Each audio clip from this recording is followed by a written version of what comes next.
Hi friends, అందరికీ welcome to my channel. భారత వాతావరణ శాఖ అంచనా వేసినట్లుగానే ఏపీలో అయితే వాతావరణం అయితే సడన్గా మారడం అయితే జరిగిందండి. భారీగా వర్షాలు పడే సూచన వాతావరణం గురించి అధికారులు అయితే వెల్లడించారండి. అసలు వాతావరణ శాఖ అధికారులు ఏమి చెప్పారు, అసలు ఈ వాతావరణం అనేది ఎన్ని రోజులు మార్పులు జరుగుతుంది, అసలు ఇక్కడ తుఫాను అనేది ఎన్ని రోజులు ఉండబోతుంది, మనం ఈ వీడియోలోకి వెళ్ళి పూర్తిగా తెలుసుకుందామండి. ముందుగా ఈ వీడియో చూస్తున్న ప్రతి ఒక్కరు వెంటనే లైక్ చేసి షేర్ చేసి సబ్స్క్రైబ్ చేయండి ఫ్రెండ్స్. ఈ వీడియో ఎక్కడ చూడకుండా స్కిప్ చేయకుండా ఎండింగ్ వరకు చూసినట్లయితే ఈ వీడియోలో ఉన్న పూర్తి సమాచారం మీకు అనేది తెలుస్తుంది. ఇక వివరాలలోకి వెళ్దాము. ఏపీ ప్రభుత్వం నుంచి వచ్చే అప్డేట్ మీరు కూడా ఎప్పటికప్పుడు తెలుసుకోవాలనుకుంటే మన ఛానల్ వెంటనే సబ్స్క్రైబ్ చేసుకోండి. ఇక వివరాలలోకి వెళ్ళినట్లయితే సాధారణంగా నవంబర్ నెలలో బంగాళాఖాతంలో అల్లకల్లోలంగా ఉంటుంది. ఇందుకు ప్రత్యేక కారణాలు అయితే కూడా ఉంటాయి. ఇండియాలో నైరుతి నది ఈశాన్యం ఋతుపవనాలతో బంగాళాఖాతంలోకి వెళ్ళడం అయితే తూర్పు ఆసియా నుంచి గాలులు బంగాళాఖాతంలోకి రావడం అయితే జరుగుతుంది. ఇలా వేరువేరు వైపుల నుంచి వచ్చే గాలుల వల్ల అల్లకల్లోలంగా పరిస్థితి అయితే ఏర్పడుతుంది.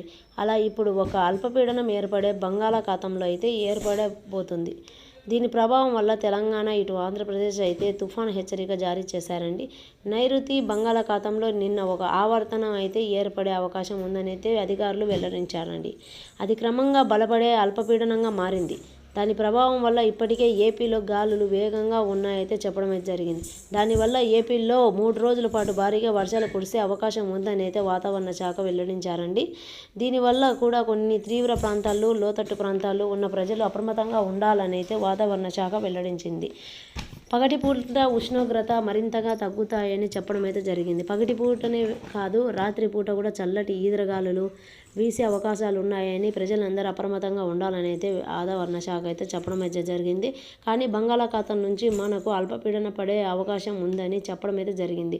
ముఖ్యంగా దక్షిణ రాయలసీమపై ఎక్కువ ప్రభావం చూపించే అవకాశాలు కూడా ఉన్నాయైతే ఈ అల్పపీడన నేరుగా రాయలసీమ వైపు వచ్చేలాగా ఉంటుంది అని అయితే అధికారులు అయితే చెప్పడం అయితే జరిగిందండి. అల్పపీడన ప్రభావం తమిళనాడుపై కాసింత చూపించబోతుందని అయితే చెప్పడం జరిగింది. అక్కడ కూడా భారీగా వర్షాలు పడే అవకాశం ఉన్నాయి. అయితే వచ్చే 48 గంటల్లో బంగాళాఖాతంలో అల్పపీడన పడే అవకాశం ఉందని అయితే చెప్పడం అయితే జరిగింది. మన రాయలసీమ, తెలంగాణలో అల్లకల్లోలంగా వీదరగాలు వీస్తూ అల్లకల్లోలంగా బంగాళాఖాతం నుంచి అల్పపీడన పడే అవకాశం ఉందని మనకైతే హెచ్చరించడం అయితే జరిగిందండి. ప్రజలందరూ అప్రమత్తంగా ఉండాలైతే చెప్పడం అయితే జరిగింది. కొన్ని ప్రాంతాలకైతే రెడ్ అలర్ట్ వేయబోయిందండి.